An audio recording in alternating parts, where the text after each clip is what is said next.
Ce chapitre a pour but de définir la notion de fonction de transfert des systèmes linéaires et de voir comment, à partir d'une équation différentielle à coefficient constant, on peut en déduire la fonction de transfert d'un système linéaire. Alors, si je considère un système linéaire, eh bien, ce système me fournit une sortie S de t en fonction d'une excitation E de t. Il est décrit par une équation différentielle à coefficient constant, que l'on retrouve ici, les coefficients AI et BI. On retrouve une quantité intéressante ici qui va me permettre de définir l'ordre du système. Et donc, cette équation différentielle est la somme de 0 à n des AI dérivés im de S de t et la somme de 0 à m des BI dérivés im de E de t. Qu'est-ce qui se passe si je passe dans le domaine de la place? C'est-à-dire, que se passe-t-il si je considère maintenant non plus S de t, mais S de p, la transformée de la place de S de t, et E de p, la transformée de la place de E de t? Eh bien, dans le domaine de la place, il va se passer la chose suivante. Alors, pour étudier ça, pour considérer cette situation, on va considérer deux propriétés fondamentales de la transformée de la place. La première propriété, c'est une linéarité. Donc, on sait que notre sommation va être conservée dans le domaine temporel comme dans le domaine de la place. Et une autre propriété qui nous dit que si S de P est la transformée de la place de S de T, alors la transformée de la place de D de S de T est P fois la transformée de la place de S de P. Et je peux généraliser cette propriété à la dérivée IM. Donc, si je considère mon équation différentielle de départ, dans le domaine de la place, eh bien, cette équation différentielle va s'écrire de la manière suivante. Je remplace les D dérivés IM par les P puissance I, d'accord? Et je conserve donc ces S de P à l'intérieur de ma sommation. On constate bien que ici, je passe d'une équation différentielle à, dans le domaine de la place, une équation qui est purement polynomiale.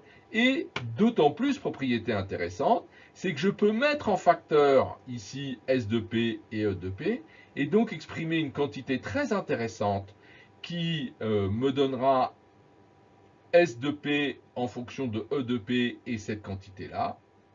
Cette quantité-là que je peux mieux définir comme étant le rapport de S sur E de P. Et c'est cette quantité-là qu'on appelle la fonction de transfert. Donc la fonction de transfert d'un système linéaire dans le domaine de la place, eh bien c'est un rapport polynomial. Et je reviens ici, je vous disais tout à l'heure que cette quantité-là, eh bien, qui est l'ordre du polynôme du dénominateur, eh bien on le considérera comme l'ordre de notre système. Donc on parlera de système du premier ordre, de système du deuxième ordre, de système du troisième ordre, si le polynôme qui vient au dénominateur est du premier ordre, du deuxième ordre ou du troisième ordre.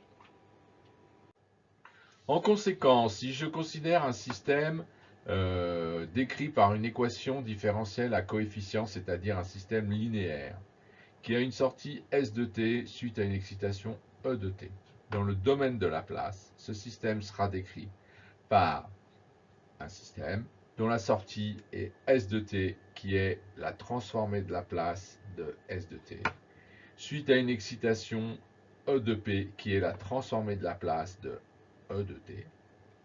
Et dans le domaine de la place, ce système sera décrit par sa fonction de transfert f de p, qui est un rapport de polynôme et le rapport de la sortie sur l'entrée. Alors, on va considérer comme exemple eh bien, ce système-là, qui est en fait une masse entraînée en rotation par un couple moteur. Donc, du point de vue du schéma bloc, notre système, il s'agit d'un bloc qui est excité par une entrée C de t, qui est donc le couple moteur, et qui a comme sortie eh bien, la rotation de la masse, c'est-à-dire oméga de t. Alors, la mécanique nous donne cette équation différentielle-là, qui est une équation différentielle du premier degré, bien évidemment. Un petit point sur ce coefficient-là, qui est bien un coefficient constant et qui est homogène à un temps, pour garder l'homogénéité physique de l'équation. Et donc, on appelle ce coefficient-là la constante de temps du système. Alors, si je considère dans le domaine de Laplace les transformées de Laplace respectives de oméga de t et de c de t, eh bien cette équation différentielle se transforme en un polynôme. La dérivée par propriété de la transformée de Laplace, de la dérivée de la transformée de Laplace, s'écrit p oméga de p. Le oméga de t se transforme en oméga de p.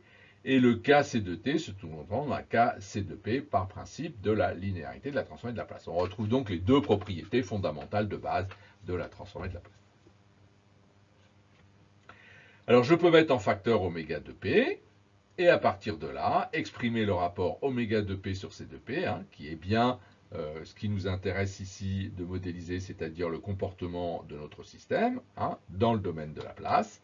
Eh bien, le comportement de notre système dans le domaine de Laplace, eh bien, il se comportera comme ce polynôme-là, enfin ce rapport de polynôme-là, avec ici un polynôme d'ordre 0k et ici un polynôme d'ordre 1, donc on parlera de système du premier ordre. Voilà donc comment on passe d'une équation différentielle à la fonction de transfert du système. Alors bien sûr, ce calcul peut être généralisé au premier, au deuxième, au troisième, au quatrième ordre. En général, on ne dépassera pas le troisième ordre, qui est déjà un des systèmes suffisamment complexes à étudier. Donc, à retenir de cette petite présentation, eh bien, première chose, qu'un système linéaire est décrit par une équation différentielle. Ça a déjà été vu par ailleurs, mais c'est important, dont les coefficients sont constants. Et cette équation différentielle relie l'entrée du système à la sortie du système. Dans le domaine de Laplace, cette équation différentielle se transforme en une fonction de transfert qui est le rapport de la transformée de Laplace de la sortie du système à la transformée de Laplace à l'entrée du système. C'est le rapport de la sortie sur l'entrée dans le domaine de Laplace. Et cette fonction de transfert caractérise le comportement de notre système.